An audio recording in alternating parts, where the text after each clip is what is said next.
श्रीकृष्णं वन्दे जगद्गुरुं कृष्णं वन्दे जगद्गुरुं। जय श्री कृष्ण, जय श्री राधे श्याम। आइए श्रीमद्भागवत महापुराण अंतर्गत महात्म्य के 6वें अध्याय के उस श्रीमद्भागवत महापुराण की कथा श्रवण की विधि के विषय में चर्चा प्रसंगगत चल रही है। उस पर आगे क्या कहते हैं कि कथावृत्ति को तो उन्होंने पहले बताया कि उसको काम, क्रोध, दोह, मोह, मत्सर इन सबसे दूर रहना चाहिए। आगे भी कुछ बता रहे हैं क्या क्या नहीं करना चाहिए। इस विषय में आकर हम लोग देखते हैं क्या वेद वैष्णवन विप्राणाम गुरु गो व्रतिनाम तथा स्त्रीराज महताम निंदाम वर्जयेद्य कथावृत्ति।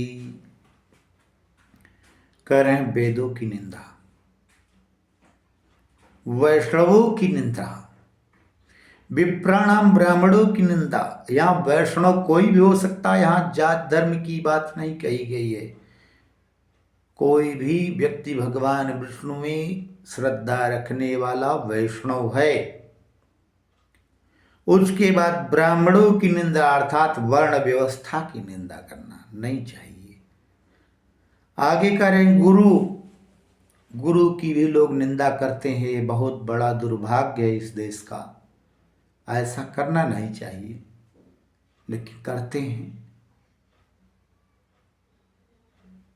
उनको क्या ही कहें और क्या ही कहा जा सकता है। इतना जरूर कहा जा सकता है कि गुरु, विप्र, गाय, वैष्णवजन, स्त्री, राजा इत्यादि की निंदा नहीं करनी चाहिए। महान लोगों की निंदा नहीं करनी चाहिए। वर्जेच कथावृत्ति, कथा के व्रत में रहने वाले को निश्चित रूप से इन सब से दूर हो जाना चाहिए। इन सब की निंदा तो कदापि नहीं करनी चाहिए।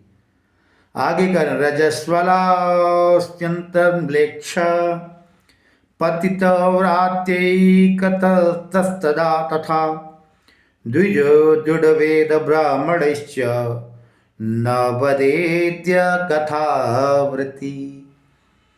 कह रहे हैं कि रजस्वला, अंत्यज, म्लेच्छ, पतित, व्रात्य, कई तथा ये जितने भी हैं, इसके साथ ही साथ द्विज वेद ब्राह्मणाश्च न वदेद्य कथावृत्ति, इनके विषय में भी कुछ इधर उधर की बातें नहीं करना चाहिए। न वदेद्य कथावृत्ति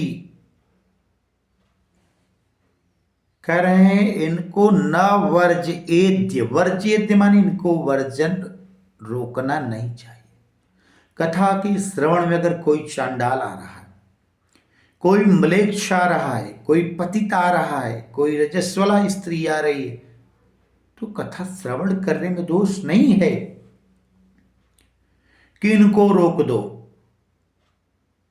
कोई भी जीव, मनुष्य मात्र आकर की कथा का श्रवण कर सकता है, कहने का तात्पर्य है इनको रोकना नहीं चाहिए। सत्यम शौचम दयादानम, सत्यम शौचम दया मौनम मार्जवम विनयम तथा उदार मानसम तदव देवं कुर्यात् कथावृत्ति। देवं कुर्यात् कथावृत्ति। करें सत्य, शौच पवित्रता, सत्य, दया, मौन, आर्जव, विनय, इन सब के साथ उदार मानसम तद्वत, उदार मन करके कथावृत्ति को होना चाहिए। उसके अंदर की ये गुण हैं, इतने गुण अवश्य होने चाहिए। इनमें से मान लीजिए एकाध ना हो तो मान लीजिए थोड़ा बहुत कार्य चल जाएगा, लेकिन ये सब गुण अत्यंतोपयोगी हैं, होने ही चाहिए, निश्चित रूप से होने चाहिए। आगे कह रहे हैं दरिद्रश्चा क्षयी रोगी निर्भाग्य पाप कर्मवान अनपत्यो मोक्ष कामः शृणुयाश्च कथामिमाम्, शृणुयाश्च कथामिमाम्, शृणुयाश्च कथामिमाम्। दरिद्रस्य क्षयी, दरिद्र क्षय रोग ग्रसित रोगी, एक तो क्षयी माने जिसको क्षय रोग हो जाए, उसके बाद रोगी किसी भी प्रकार का रोगी है, अथवा निर्भाग्य, भाग्येन हीनः, भाग्यरहितः,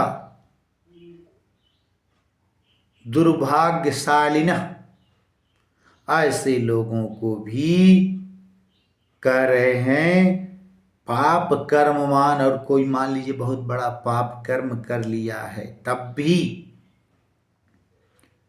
अनपत्यो, जिसके पास संतान नहीं है,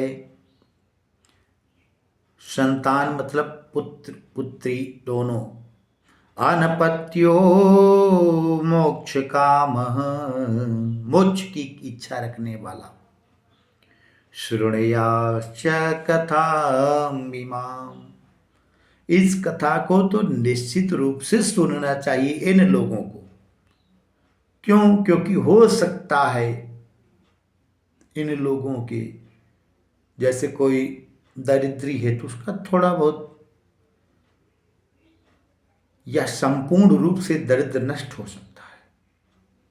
कथा रूपी धन, भगवान नाम रूपी धन जब जिसके पास रहेगा तो उसकी दरिद्रता का नाश हो जाएगा। कोई क्षय रोगी है, उसका रोग नष्ट हो जाएगा। कोई अन्य रोगी है, किसी अन्य रोग आदि से ग्रसित है, उसकी भी वो रोग नष्ट हो जाएगा। उसके साथ साथ पाप कर्म करने वाला, उसके निश्चित रूप से उस पाप कर्म में हृदय परिवर्तन अवश्य हो जाएगा, वो अच्छे आचरण करने लगा। अनपत्यो, जिसको कोई संतान है, उसको भी इसका श्रवण करने से पुत्र पौत्र आदि की प्राप्ति होगी, इसमें भी कोई दो राय। मोक्ष कामा, अंत में कहते हैं जिसको मोक्ष की इच्छा है, संसार में सबको मोक्ष की इच्छा है, लेकिन प्राप्त करना कोई नहीं चाहता। आम सब खाना चाहते हैं लेकिन वृक्ष लगाना नहीं चाहते। ठीक उसी प्रकार से इन सबको इमाम कथाम सुनया, माने इन सबको यह सब कथा, इस श्रीमद् भागवत महापुराण की कथा का श्रवण करना चाहिए। बोलिए जय श्री कृष्ण, जय श्री राधे श्याम। इस प्रसंग में इतना ही, आगे की कथा और के प्रसंगों को लेकर हम पुनः उपस्थित होंगे। तब तक के लिए जय श्री कृष्ण, जय श्री राधे श्याम।